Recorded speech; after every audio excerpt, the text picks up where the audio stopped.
আসসালামু আলাইকুম।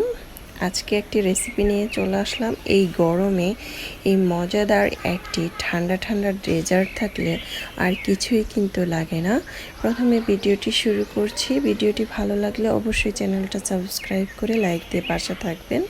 যারা নতুন রাঁধুনি তারা অবশ্যই প্রথম থেকে শেষ পর্যন্ত ভিডিওটা দেখবেন, তাহলে ভিডিওটি তৈরি করলে আপনার সব থেকে পারফেক্ট রেসিপি হবে।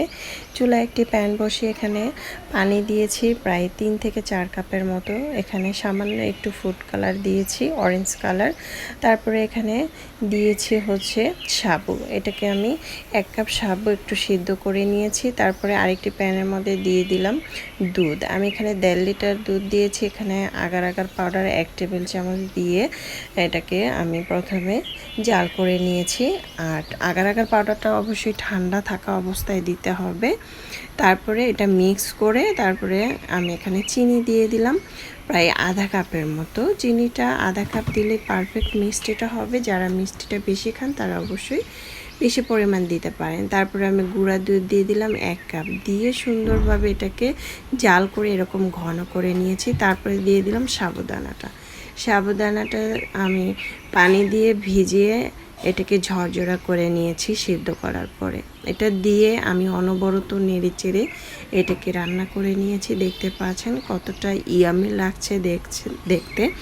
এখন আমি এটাকে উঠিয়ে হালকা একটু ঠান্ডা করে একটি বাটিতে পরিবেশন করে নিচ্ছি। আপনারা যে কোনো বাটিতে এটা পরিবেশন করতে পারেন। এটা কিন্তু ফ্যানের বাতাসেও দেওয়া লাগবে না। এটা সামান্য মানে ঢালার পরে কিছুক্ষণ পরেই কিন্তু এটা জমে যাবে। অবশ্যই এটা হালকা একটু ফ্রিজে ঠান্ডা করে নিতে পারেন, তাহলে এই ডেজার্টটা খেতে অসম্ভব মজাদার হবে। চাইলে কিন্তু এই মজাদার ডেজার্টটা তৈরি করতে পারেন। আশা করছি রেসিপিটি ভালো লেগেছে। ভালো লাগলে অবশ্যই একটি লাইক দিতে ভুলবেন না। যারা ফেসবুক পেজ থেকে দেখছেন তারা আমার পেজটাকে ফলো দিয়ে দিবেন। এই মজাদার ডেজার্টটা একদিন হলেও ট্রাই করে খেয়ে দেখতে পারেন। বাসার উপকরণ দিয়ে মজাদার ডেজার্টটা তৈরি করে খেয়ে দেখতে পারেন। বাচ্চা থেকে বড় সবাই অনেক বেশি পছন্দ করবে। আর আমার বাসায় তো সবাই অনেক বেশি পছন্দ করেছে, সবাই অনেক মজা করে চেটেপুটে খেয়ে নিয়েছে। সামান্য একটু গুঁড়া দুধ দিয়ে আমি এটাকে পরিবেশন করে নিয়েছি। মাশাআল্লাহ, দেখতে যেমন সুন্দর হয়েছে, খেতে কিন্তু আলহামদুলিল্লাহ। চাইলে কিন্তু একদিন হলে ট্রাই করে নিতে পারেন।